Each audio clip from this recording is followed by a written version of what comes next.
Go ahead. All right, so today's session, we're going to revisit a topic that is on our website, which is whether to begin with sounds or the alphabet letter names. And then we're going to review a bit about doing endings, and then we're going to do a quiz on the program, which won't be so much as a quiz, but as a review, because there's some tough questions there. Let's start with the sounds versus the alphabet. If you start teaching the alphabet to a child at like age 3 or 4, and they got to spell the word bed, well, B-E-D does not help you. Or if you're going to read the word bed, B-E-D does not help you read or spell. Actually, the names are pretty useless until you start dealing with the higher sight words. Neurologists pretty much are on board with this, that we teach parents and kindergarten should all begin with the sounds. Because if you know the sounds, b, k, d, f, etc., very early, if you give the word bad to a child, they can go but at and spell it. Or if they see the word at, they can go at. With letter names, you can't do that.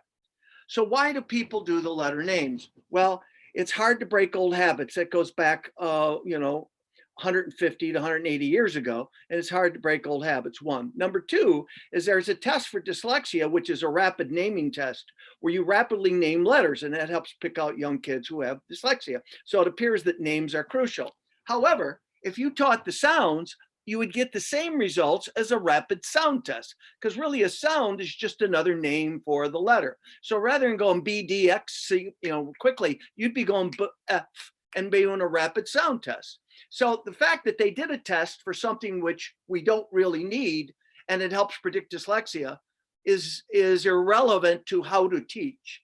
So I'm recommending parents early on, and in our preschool program and kindergarten, we're all teaching the sounds. We're not worried about the names. Now, once you've got the sounds in, and they can do the consonants and vowels, you can then go back and do the names. You really need the names in my program by the time you're getting into silent E. But so right after the consonants, vowels. Now I do recommend early on, while you're teaching the sounds, you teach the children that there are names and teach them the name song, A, B, C, D, E, F, G, and teach them the song so that when you break into the names, you can sing the song, point to the names, and add the names. But in reality, I'm recommending you begin with the sounds. Now, with many kids, since they know the names already, it's a non-issue. So we're just focusing on the sounds. We're not focusing on the names. And then when we're spelling more difficult words, we'll point out the names. So it's not a big issue, but it's a real issue when we're talking kindergarten kids. I find the biggest obstacle to a start one is a child who's been taught the names. Because when they go to sound out bat, they're going B8. And I find it's a big obstacle. So that's my view on the sounds. This is done more in depth on a previous presentation I did a couple weeks ago. Nargis, does that answer your question? Okay. All right. Now, the endings like shun and shul. First, I approach them just through memory work. So let me get the board up. Hold on here.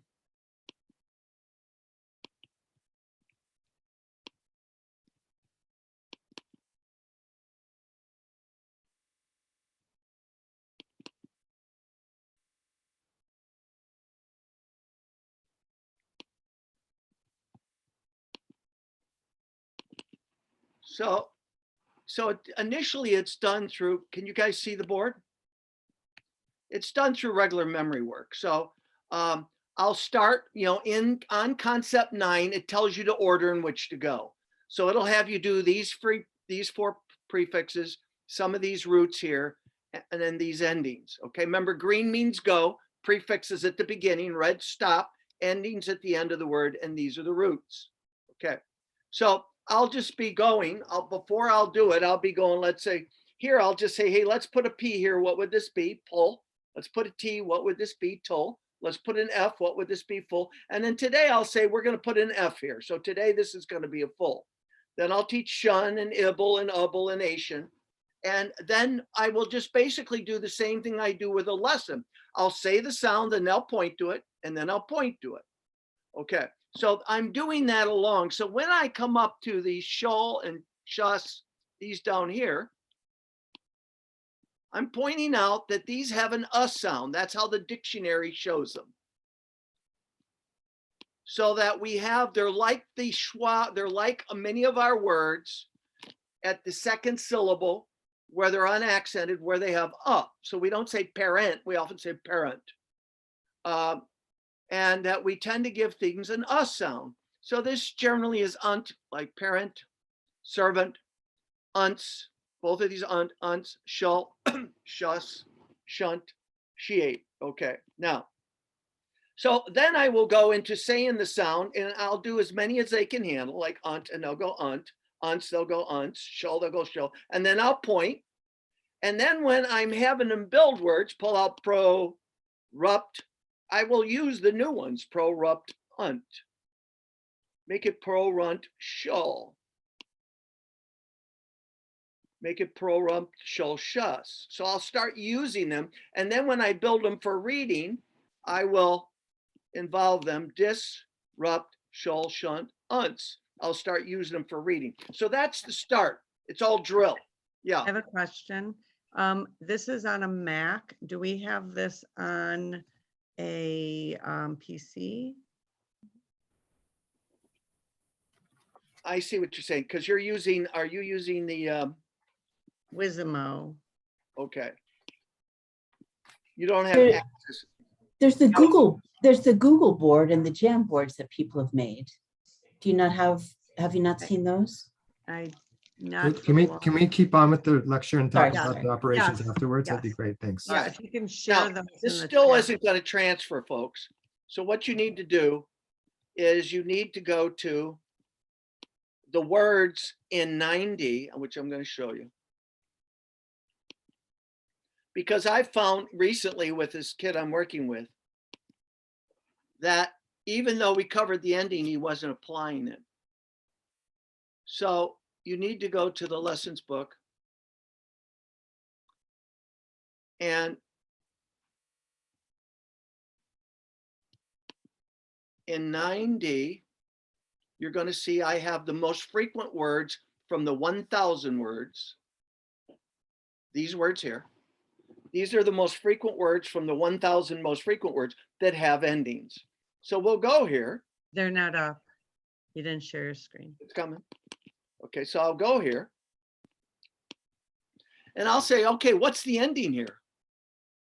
Oh, good. What's that word, people? What's the ending here? Let's find the ending. Shun. What is the word? Nation. What is the ending here? Shun. What is that? What is the ending here? Sure. I get them to look for the endings and knock them off. What is the ending here? Sure. Okay. What ending do we have here? Us. Nervous. What ending do we have here? Jean. Invasion. And then, once we get it, I then just have the child note the ending. See, knocking off the ending is the rule 3 for syllable division. 1 is vowel tag, 2 is vowel change, 3 is knock off affixes. That's prefixes and suffixes. So if you see a prefix, like, let's see, in, you can knock that off. And then shun, knock that off. So really all you got is you have invention. Getting them to see that prefix, getting them to see this ending.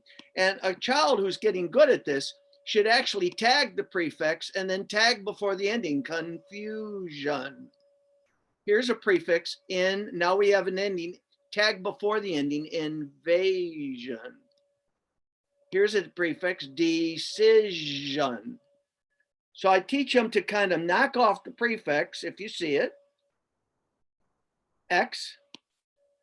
Now we have perience. Now, the reason this is perience is because this is a rebel R, and the I is making that E have a short sound, experience. Okay, but you have an ence ending.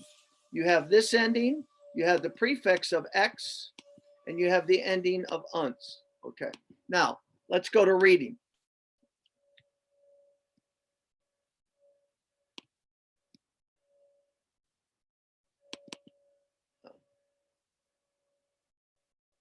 I don't want this.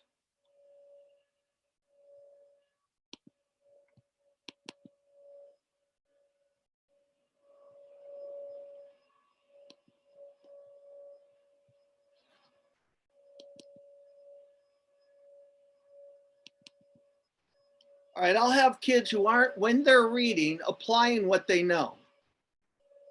So I go to annotate, or you can't see this. Let me close the door where got some noise going on.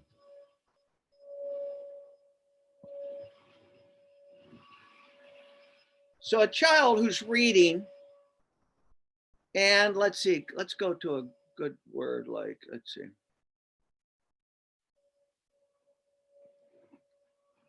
Child who's coming here and can't get it, you can approach it a couple ways. One, you can go annotate and hit the draw, hit this.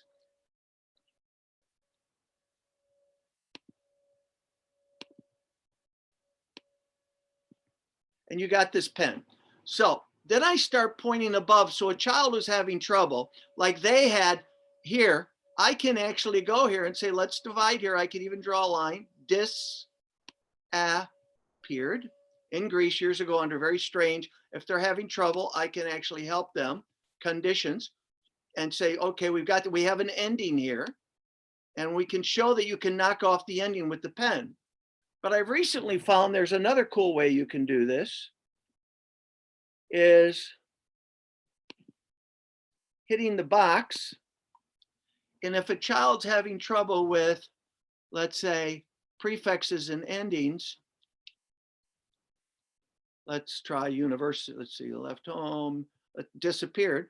I can actually put a box around the prefix and a box around the suffix and point out, there's your prefix, there's your suffix, disappeared.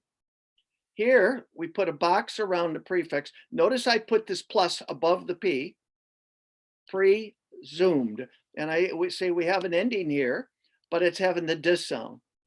I kind of like this for prefixes and endings. Here we got, okay, we're having trouble with this. Here's your prefix, un, here's your suffix, and there's your base word. So I'll box the prefixes and endings. Okay, we're having trouble with this word. I'll say, find your ending. Okay, let's knock that ending off. What's that say? Chore. Good. Now let's tag it, literature. Okay. This I recently discovered with a kid I'm working with. And I like this boxing for the prefixes and endings. Okay. And I also kind of like this drawing to swing above when he's reading, and then when he has trouble, pointing out where he should be dividing if he's having trouble. Let's divide here. All right, let's divide here. If I need to, I can draw a line. Let's divide there to try to get him to see it. So in this case, he's calling this crystal. I'll say, okay, well, if we tag this, what's that going to, let's tag that S. What's this going to be? Crystal, see?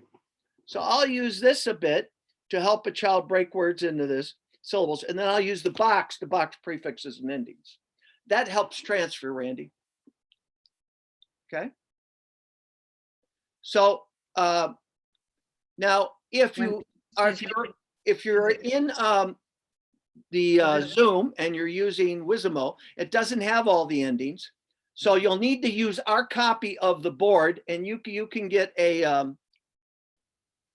PDF version of it on your computer and use the backside. Teach the ending from the PDF. You just can't build from there. So in which case you could actually go up and do some drawings of the ending. So you could go to, let's get out of this, stop share. Also when I do that within the story, I enlarge the words so it's easier to draw all the dividing. Right. So I can actually, basically say, okay, let's pull out shun. Okay, good. Pull up a fast board, and I can use the backboard with the affixes. I can pull up a fast board, and I can manipulate the affixes on the second board with that.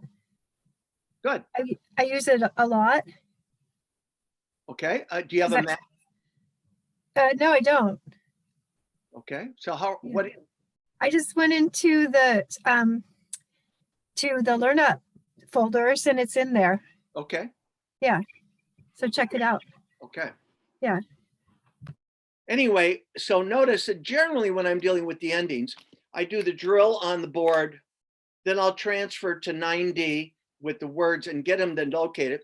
And then again, we can form these little boxes, which if you hit draw and you box it, you can form a little box around them, which is really cool. So you can get kids to box the prefix. See what that does, boxing the prefix and boxing the suffix kind of separates that nicely from vowel change. So unreliable. So we have the un and the able. They see these are the affixes, and then you have the base word, unreliable. Okay.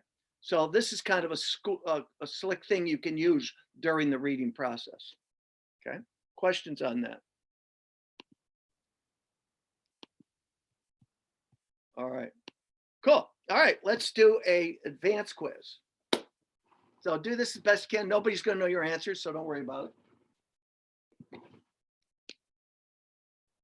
This is just to get you thinking. All right, first thing, this is a major issue that you should know. What makes our program different from all the other orton-gillingham orphonics programs? What are some of the characteristics that makes ours different? And there's multiple ones. There's at least 5 or 6, but come up with a couple that makes our program different.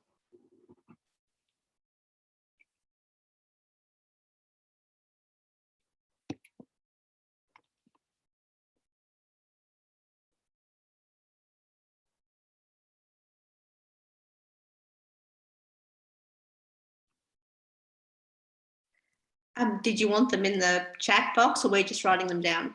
No, this is just for you. Okay. Just jot down. You know, I don't want anyone busted if you can't remember anything. I just want, this is just a review. All right. Since somebody give me one thing that's different. Yeah. Read the books from the first day, reading from the first day.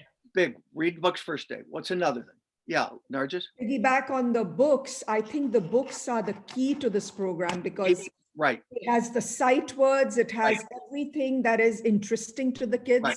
And, Right. you know, having done Orton and Wilson and everything, to me, that's the game changer. Right. And that was something when I started to put the program together in 1997, that was the point I realized that it was the missing piece for all programs. And that then started me writing. Okay. So yeah, the books and the amount of time we have reading is crucial. What else? Yeah, Kathleen? The program goes at a quicker pace than others, so it gets them caught up. Much quicker pace. Okay. And that has to do with this. In Orton, you do a consonant or two a day through what are called the 8 linkages. I used to do that. Waste of time. It's based on 30s research. You know, it's just a waste. And they still believe in that's crucial. We often clean up all the consonants and the teams and the vowels, which would be 2 to 3 months in those programs before you even going. We do that day one, and often they are family and diphthongs if the kid's there, which puts us to the big thing. The big game changer is what about our program? Yeah, Kathleen?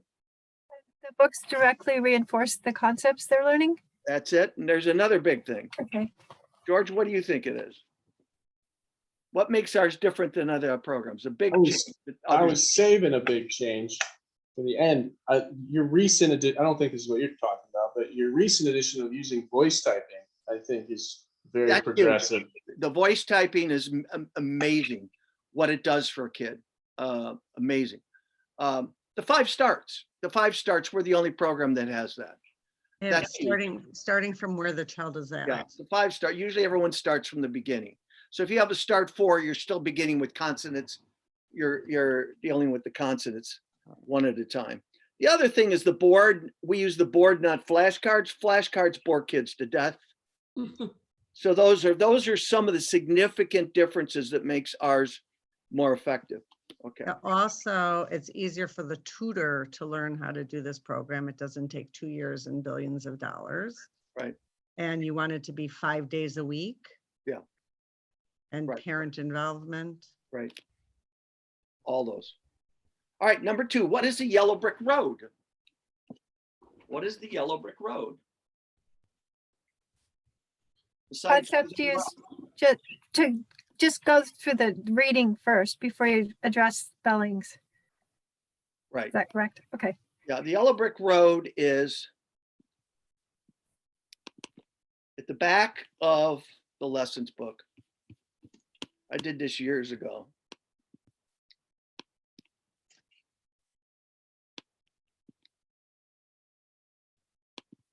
The back of the lessons book.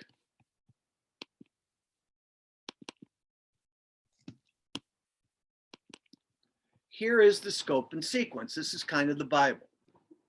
And I found that higher We're start. not looking at that yet, Deb. Ah, Thanks, George. Showing us your questions. So I found that the start ones actually are pre-programmed and they go over here to the cab and the van. Start ones really know nothing, or they may know the consonants involved. So if you have a start one who knows nothing, they begin with the cab and the van. If you have a start one who knows his consonants and maybe one vowel, they'll start with our boot camp series, which goes quicker. But basically, the start ones and twos are following the whole program because they have to go in order and they follow the books, usually over here. The Yellow Brick Road is for somebody whose reading is ahead of the spelling. So I had a couple kids one kid today I worked with or tested, talked about testing, and we're starting right here at the vowel tag. We're going to go quickly. He's a start 4, but some comprehension issues. So we're going to start here, but move quickly through the series. You can actually start some kids as far as the walkers in your first book, which we have done for start 4s. So the Yellow Brick Road is the reading goes ahead of spelling. So I made a Yellow Brick Road checklist called the Advanced Checklist. And this takes the Yellow Brick Road. And if you have a child who's a start 4, we would clean up the consonant teams and vowels. We would check their R family. Those are the next sounds. These are concepts. These are the sounds. And if they know their R family, we check their diphthongs. If they know their diphthongs, we check their green walkers. And many of the kids at start 4s know that. And then we try them in the Green Walker book. And if they do pretty well, that's where they're starting on the Yellow Brick Road. So we'd still have to catch up on some of the concepts, but the reading is going ahead of the spelling.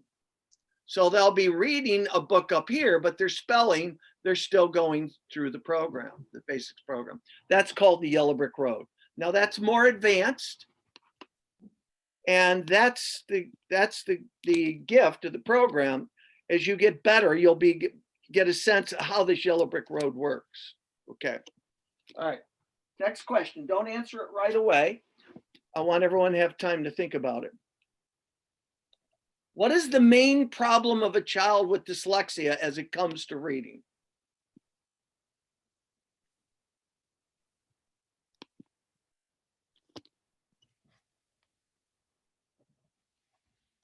Who would like to answer that?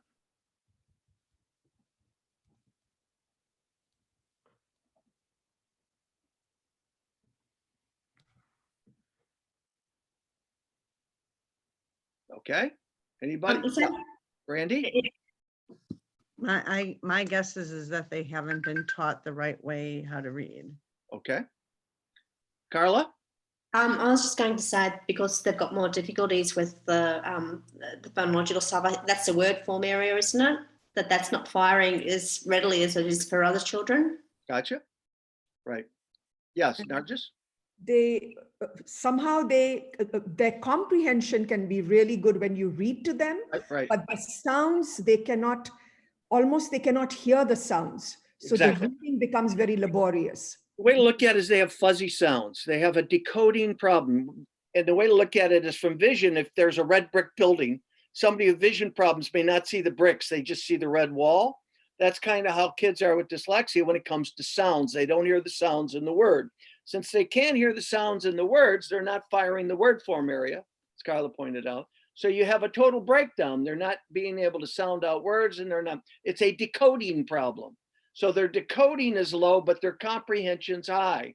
You might be able to read Brave New World if he's a high school kid, but he's reading it 2nd grade, okay?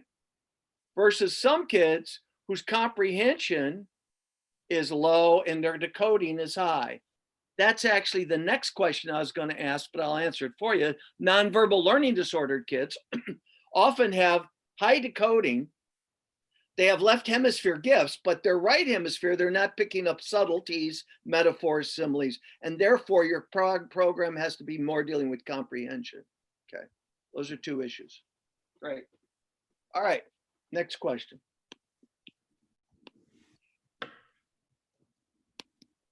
What is the rule for pace? There's a Fast as basic you rule. can, as slow as you must. What's that? Go as fast as you can, as slow as you must. That's it. Okay. All right. Ding. What is the difference between start 1 and start 2? Again, think to yourself. I kind of answered it, but.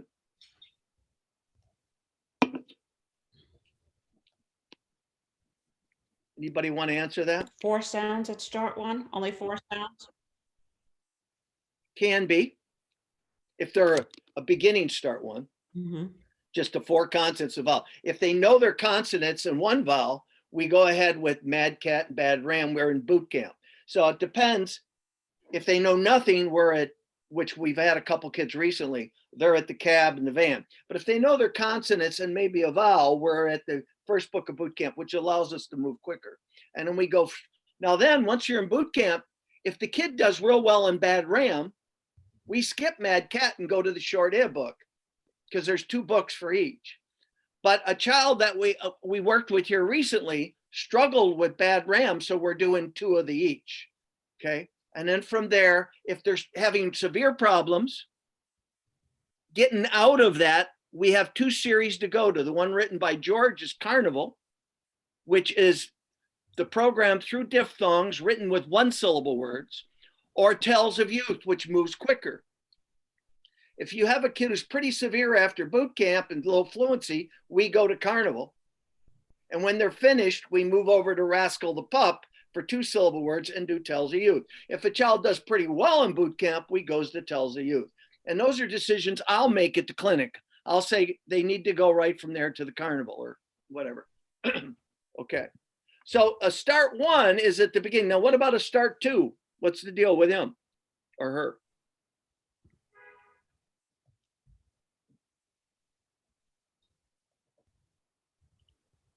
George, what do you think? What do we do with start 2? Start 2 knows 1-syllable words. Right? So what are we cleaning up with him right off the bat? Clean up their sounds. Yep, consonants, teams, and vowels, day 1. Okay. All right. What are the 3 suffix rules? Rules where you have suffixes, the 3 basic suffix rules.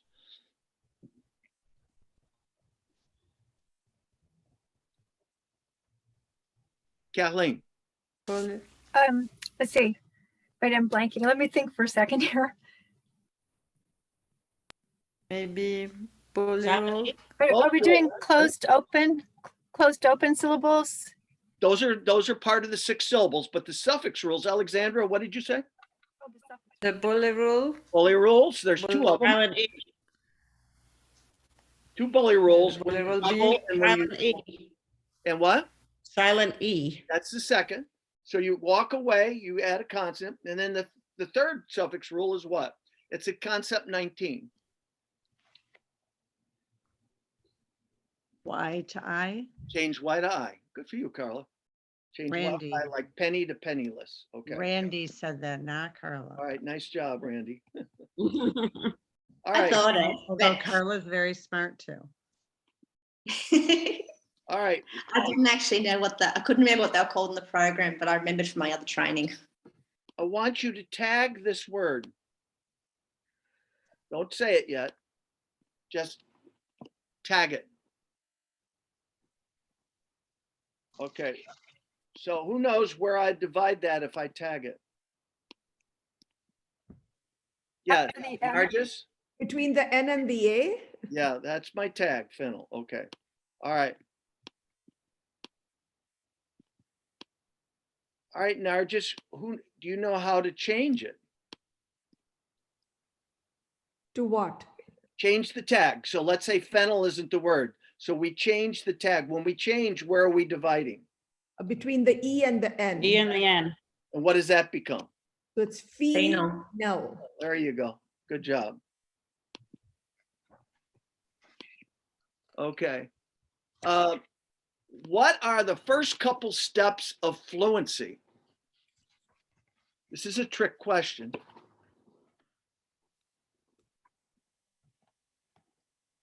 It's not a trick. It's just going to expand your thinking. The first couple steps of fluency. Who thinks they know? Correcting sounds, What's that? correcting sounds. Yeah, fast saying the sounds. Work. That's step one. What's Mhm. step two of fluency? Practice, Pardon me? practice, repeated reading. That's later on. That's advanced. But the beginning steps of fluency is speed of sounds. Next is what? Yeah, Carla? Is that when you go through and you check for any words that they don't know? Okay, that will help, again, their fluency when they're reading, but that's not the underlying basis. If we're gonna get really quick on Nargis, Vowels, learning vowels. okay, that's the sound, speed of sounds. Nargis, what were you gonna say? It's you time them regularly. Time them in what? You time them in how many words they read per minute. Okay, that's advanced, but I'm beginning. Speed of sounds. George, what do you think's next after speed of sounds? Speed of syllables. Speed of syllables. Yeah. So that's why we have the diagnostic syllables. In other words, if you can go, if in the diagnostic syllables,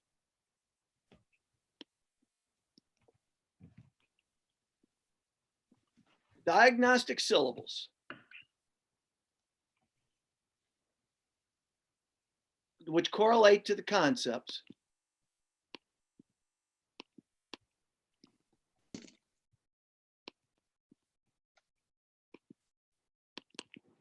Okay, so let's say I'm at concept, open, close, silent E, concept 9. Here's the concept. You can't see that, can you? Yeah, we did. We could see it. All right, so we've done open, close, silent E. Now I'll first let them read through it. Chais, pro, thach, chi, shom, stri, stra. But if a lot of kids, when you first time them, will be at 34 to 40 seconds. They're not going to be fluent readers because when they don't know a word, they're going to be slow. And see, this is just like if you didn't know the word maze and you take a long time to sound this out, it's going to take you a long time to sound out maze. So, but if you can get it 20 seconds, that's okay. 15 seconds for the 10 is good. 10 or less is great. And that's what we want. We want chais, pro, thach, chi, shom, stri, stride, pry, stim, whesh, rather than ch, I, z, pr, r, o. We want speed of syllable work. Here we want meti, tipi, rezone, chishim, plesh, plesh, conry, spragbly, premeet, premeet, set, shamni. We want it quick. If they can do that quick, they can sound outward. So those are the preliminary steps. Now the advanced steps, you guys know. Pressure release, where you pick up the pace. Beat the clock, timed readings. The big game changer is phrasing. That's the big game changer. So once you've got a start 4, we start phrasing the first couple days. But it can, I taught this kid to phrase read and he was reading around,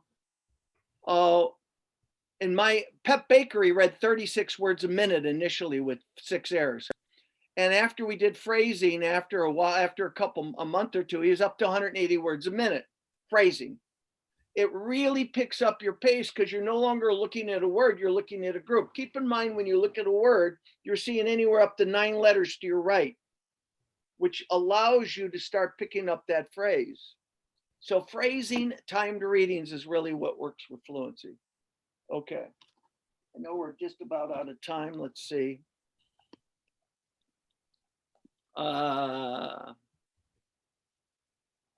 Okay. I'm just going to finish with those who haven't been here a while. Just finish with, rather than asking the question, I'm going to answer the question. All right, Steve, what is the gist? What is the gist statement? Okay, well, we've enlarged the program.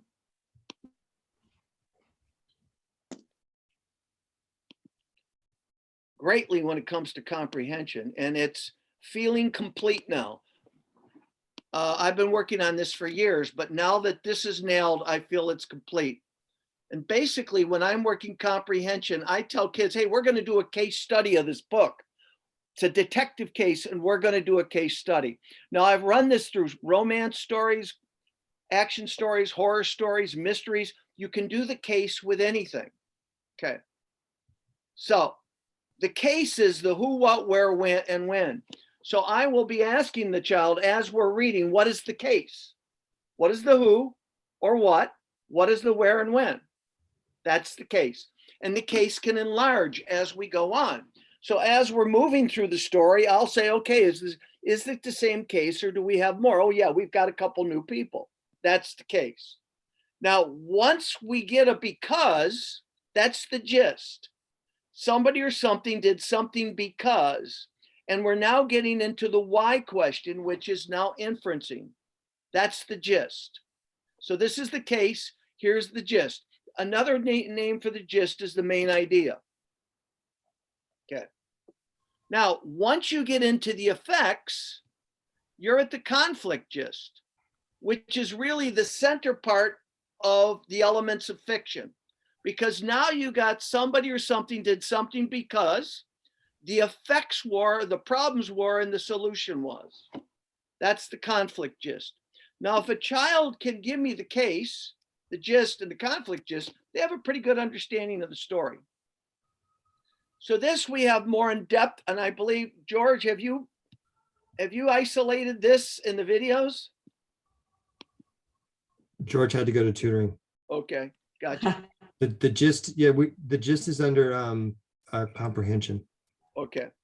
But this is, to me, this is the student gist and there's a teacher gist. But this is kind of synthesized everything I've done in comprehension for years. And it's just handy, you know, because you're thinking three things. Once the kid knows the case, give me the case. The case is the who or what, did what, where, and when. That's the case. What's the gist? Well, somebody did something because we're now getting the inference. And then as you're getting more of the story in, you're getting into the elements of fiction. Somebody did something because the effects were, the problems were, and the solution was. Okay. So this is, we have this on video as well. That's the enlarged comprehension program though. All right, well, we're taking a break at this point. When we coming back, Steve? Start of the new year, probably skip the first week and jump to the middle of the month. Okay. Yeah. Well, but you know, we're around on Facebook. We're around for questions. If people have things that are up and coming, you know, we'll respond. We just won't be holding a live office hour meeting. Everyone have a great Christmas. If you get time, go see West Side Story. It's amazing. It got 93 on Rotten Tomatoes, 95 by people. Considered Spielberg's one of his best, like E.T. So go see it. You're not doing anything. All right.